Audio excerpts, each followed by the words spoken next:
Hello and welcome back. Today we're going to look at Border Ware, which is a very large industry called Border Ware because it was based in the Surrey-Hampshire borders around Cove and Farnborough and other places.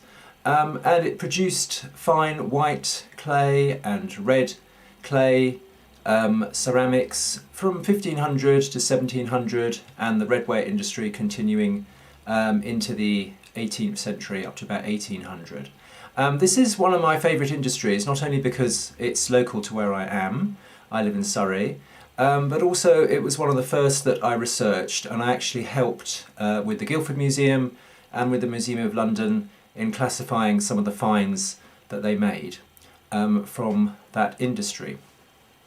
So just to recap, the border ware industry comes from the coarse border ware industry, which was a medieval industry starting about 1350 in the same area and probably with the same people or their ancestors anyway making it, and they produced white clay with green glazes, a whole range of pots and other things. Coarse border ware, you'll notice it's a very coarse clay. There are lots of inclusions and bits, black bits and white bits and quartz bits and flint bits, with that speckled medieval copper glaze there. This lasted up to about 1480, 1500, and then from that, and probably at the same time, the Tudor green industry is also present. A finer clay, again a white firing clay with a green glaze, that's part of a lobed cup, which has several lobes or segments on it, a very thin clay vessel there. So this was produced at the same time as the medieval coarse industries at the beginning of the 16th century. And then from that we get the true border ware, which is a much finer clay, same clay, but with the inclusions taken out of it. So if we just compare between the border ware, the coarse border ware, and the border ware, the difference being there are no obvious bits in the border ware. So the white firing clays were produced from 1500 to about 1700, and these were extensively traded to London and from London into North America as well. So you find it in the earliest English settlements in North America. So it's a very historically significant industry. They produced a wide range of very utilitarian wares, wares for the kitchen, wares for drinking, wares for the table, and these were glazed with yellow, green and brown glazes. Let's just look at some of those. The yellow glaze there, nice lustrous yellow glaze. Green glazes are also very common, especially on open forms. A deep green, and also a deep green like that, which is probably earlier I should think.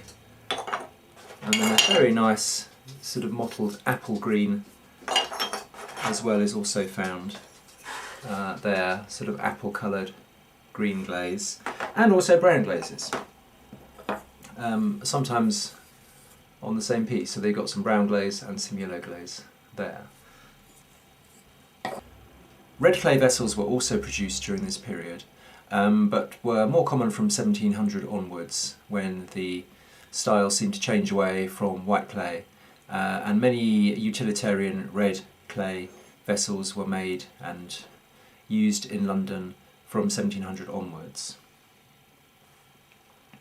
Let's have a look at some of the forms that we find, characteristics forms of the border ware industry. Probably the most widespread is the pipkin.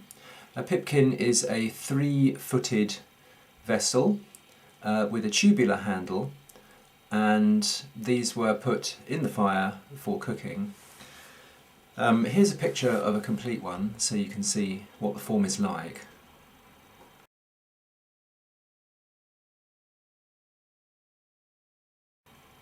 and then breaking it down into its parts, you have 3 little feet. So there's a foot there, the green glaze. You can see some sooting around that, so that's one of the legs that's been in the fire. And again, that quite distinctive little foot, and there also in a yellow glaze there. So that would be the base, 3 feet on the base. A tubular handle, as I said. The London Pipkins didn't have the tubular handle, they had a solid handle, so that's quite a distinctive difference between them. Basically, you could put a stick or a rod of some sort in there and lift your pipkin off the fire, and these come in various different sizes. Little ones there, bigger ones. The hole doesn't have to go all the way through because it's not a pouring handle, it's just a lifting handle. There you can see some sooting around there as well. They would have had lids as well, so there's a seating for a lid, and that's quite a distinctive shape of shard there. Pipkin side. Also rilling along the side, along the wall as well. There's an example without a lid seating.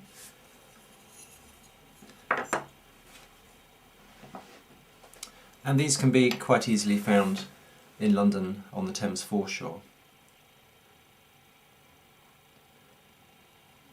There were many open forms, such as bowls and plates. So there, with a little bit of a rim there. A plate form there. Open forms like dishes and bowls were very common in Border Ware. And these do have some decoration around the rim. Normally a wavy line there, something like that. Or there. Very yellow glaze, wavy lines. Also pie crust rims are found there. There's another example in green clay. So these are quite distinctive. They're in brown glaze, pie crust rim on a plate or an open form like that. Another form which is easily recognisable in its parts is a costrel.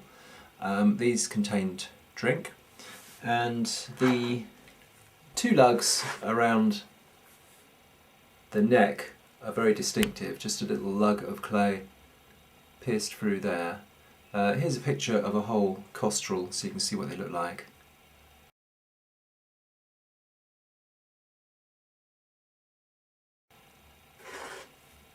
But you can see that recognisable form there in Border Ware. Another form which is found are chamber pots. They have a D-shaped handle there up near the rim, often in red clay as well. Here's a picture of a complete one so you can see what the form is.